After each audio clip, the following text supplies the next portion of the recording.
Right, so the ongoing Royal Mail strikes, another 2 days of strikes are beginning again today. Strikes happening over pay, terms and conditions up and down the country, resisting their service being shrunk into another Yodel-style gig economy courier company that the now privatised service is trying to force on its posties, to the point their odious boss is even posting memes of himself as Scrooge, literally taking the piss out of his own workers. Stand by your post has been the mantra, but it appears Sharon Graham of Unite didn't get that particular memo.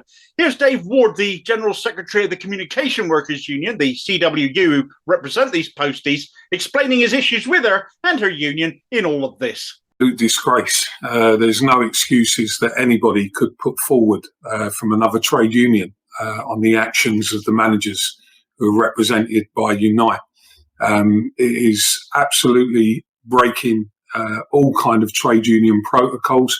It's not trade unionism. And if there's people in Unite who think that they're going to ride on the back of our members, which is exactly what they're doing, I mean, it's disgraceful behaviour in a way where we take the action and our strength and the company are going to them to get them on board and putting money in front of them, no matter how much it affords, as well as all the agencies and everything else, just to break our members' strikes and break the morale of our members and, finish off jobs. It's not on. What I'd say to everybody listening is that we'll be taking it up with Unite. I've tried to contact the General Secretary twice in the last 24 hours. You can imagine that's going to be a difficult conversation. And yes, absolutely, we will be raising it at the TUC as well. If there's any managers out there watching this, you need to seriously think about whether or not you belong to a trade union, that you're actually going to carry this out. It is disgraceful. It's not acceptable. And I'm saying to you, I'm frustrated. I'm angry at it as well, that we'll take it up directly with the General Secretary of Unite. Don't do it, managers. Your jobs will go at some point. You're being used. I think in the video I saw earlier on today from one of our members saying that the managers are sort of like lemons jumping off a cliff.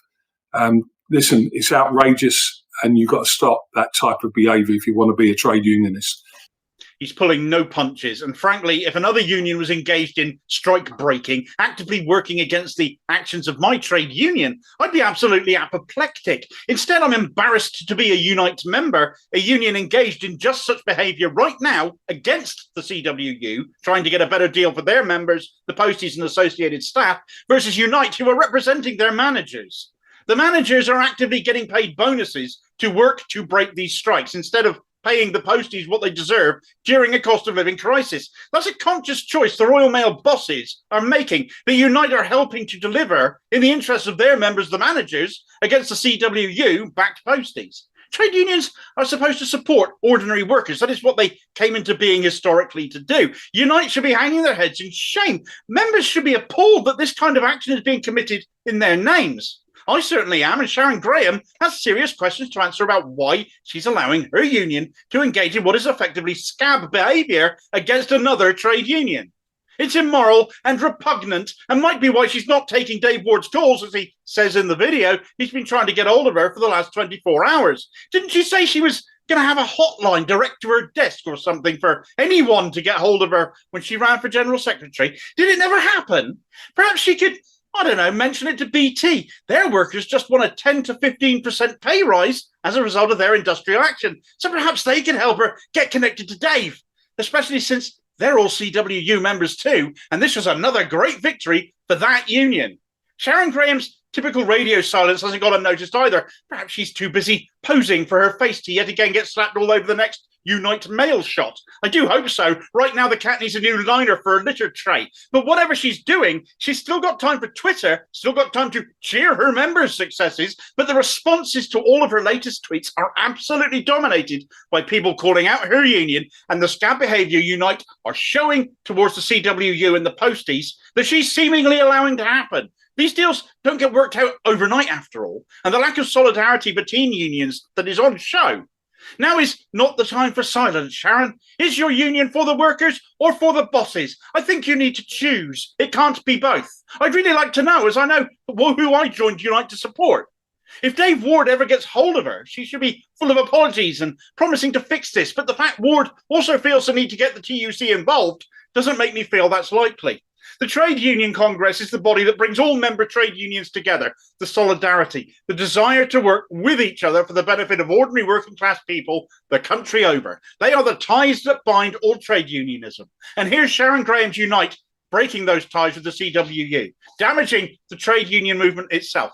Here it is in print, Rule 14 of the Trade Union Congress Constitution. I'll just read the first bit and then give you the gist of the rest of it. If at any time there appears to the General Council to be justification for an investigation into the conduct of any affiliated organisation on the grounds that the activities of such organisation may be detrimental to the interests of the trade union movement, or contrary to the declared principles or declared policy of the Congress, the General Council shall summon such organisation to appear by duly appointed representatives before them or before such committee as the General Council consider appropriate, in order that such activities may be investigated. In the event of the organisation failing to attend, the investigation shall proceed in its absence. To cut a long story short, they can order the union in question to stop undermining another trade union, to stop undermining the trade union movement, and ultimately refusal to do so can result in suspension for the TUC for at least a year and the serious reputational damage that would do. We've seen here the success the CWU has had with BT most recently, inflation busting pay rises there, and here is Unite blocking the same opportunity for postal workers. It seems a clear case of Unite breaking TUC Rule 14 to me.